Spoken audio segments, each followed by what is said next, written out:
Bismillahirrahmanirrahim. Assalamualaikum warahmatullahi wabarakatuh.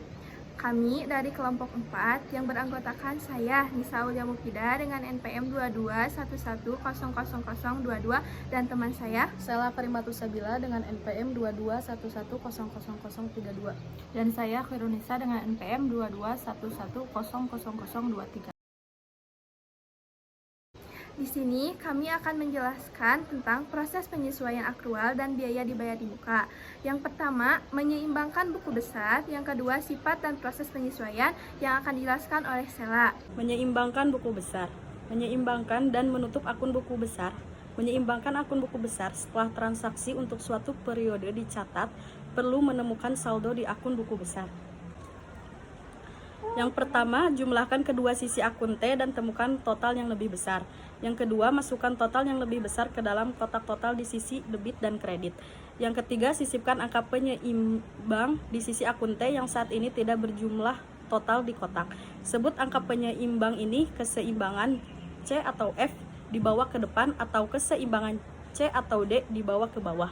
Yang keempat, bawa keseimbangan ke bawah secara diagonal dan beri nama keseimbangan B atau F, atau dibawa ke depan atau keseimbangan B atau D diturunkan. Sifat dan proses penyesuaian. Sifat dan proses penyesuaian menggunakan asumsi dasar akrual menuntut adanya penyesuaian atas catatan akuntansi yang ada, agar pendapatan dan beban dapat dibukukan, diperhitungkan, dan dilaporkan secara andal dan sesuai prinsip dasar memperhitungkan beban sepadan dengan pendapatan.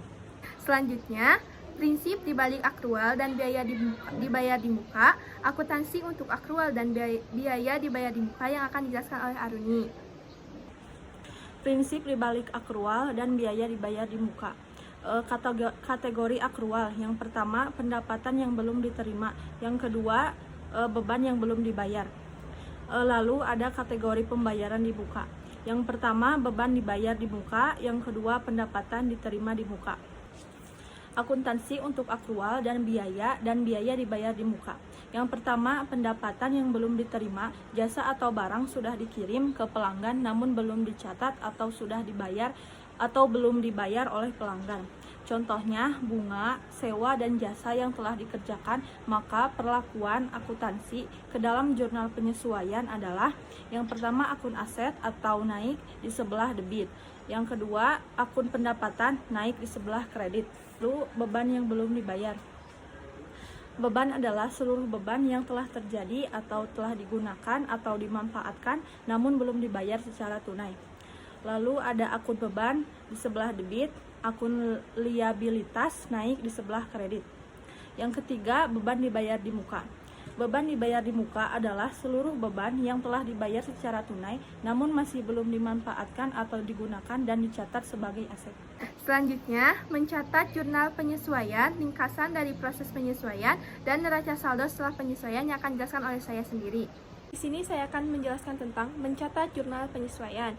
Jurnal penyesuaian perusahaan dagang atau akun persediaan dagang. Yang pertama, metode harga pokok atau HPP. Dalam HPP tidak hanya menghitung persediaan barang, tetapi juga menghitung akun lainnya.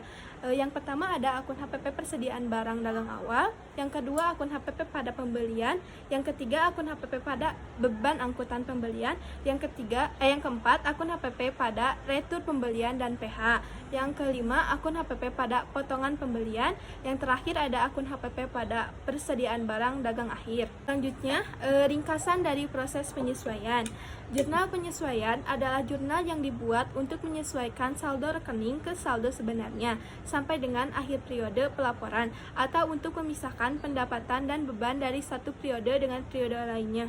Neraca saldo setelah penyesuaian adalah laporan yang harus dibuat setelah adanya penyesuaian. Pada dasarnya, tujuan dari pembuatan laporan ini adalah neraca saldo merupakan langkah pertama sebelum penyusunan laporan keuangan. Laporan neraca saldo memastikan bahwa saldo akun diekstraksi secara akurat dari buku besar. Neraca saldo setelah penyesuaian menyoroti dan mengevaluasi dari jalannya sistem double entry. Sekian yang bisa kelompok kami sampaikan. Mohon maaf bila banyak kekurangan dan kesalahan.